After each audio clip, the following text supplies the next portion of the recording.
Welcome back. Thankfully, we are a good bit warmer than we were this morning because it was downright cold to start the day. 28 in Macon. That was the coolest this morning, and it took a while to get out of there. We were still in the 30s by like 9, 10 o'clock, but now the temperature is finally beginning to respond, and we still have some room to go to warm up through the day today. A live look over downtown right now.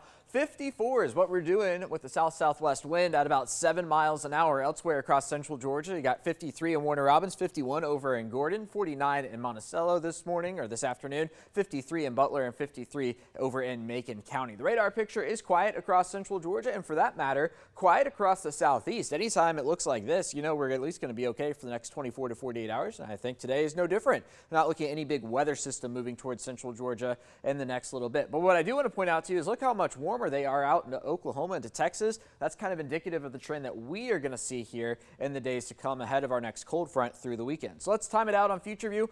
Here we are at the noon hour. Temperature is actually a couple degrees warmer than what Future View was saying. So because of that, I expect to get into the low 60s this afternoon. Then for tonight, back down near 50 for 6 o'clock. Celebrating Hanukkah. Sunset's going to be right around 5:30.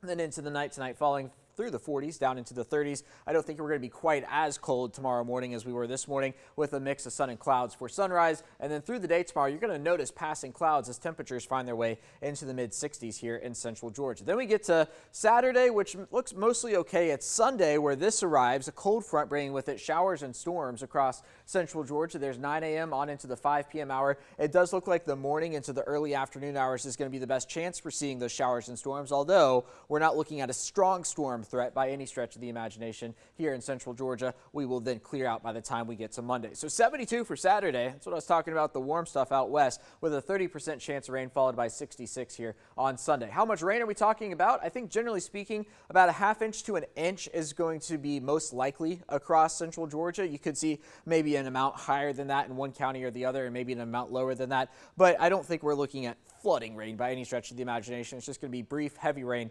across central Georgia. Now, as I mentioned tonight, the first night of Hanukkah, looking at temperatures right around near 50 for sunset later on tonight, and clear skies with that. I know we also have a bunch of Christmas parades rescheduled from last Saturday to this Saturday here across the area, looking for temperatures in the 50s through the morning hours. I know Caitlin and Camille are going to be down at the one in Warner Robins Saturday morning at 10 a.m. So great weather for that one. Thinking about putting up the Christmas lights over the next couple of days. Got green lights for today and tomorrow. Could run into maybe an issue on Saturday with that 30% chance of rain. As for tonight, going down to 34 degrees. Average low is 39, so a little cooler than we should be. Here's your 7-day forecast. Again, dry today and tomorrow. A couple more clouds tomorrow, and then maybe a scattered shower Saturday afternoon. The bulk of the rain going to move in overnight Saturday into Sunday. Likely a line of showers, heavy showers, maybe even a storm or two on Sunday before we're cooler next week with highs in the 50s and lows down near freezing.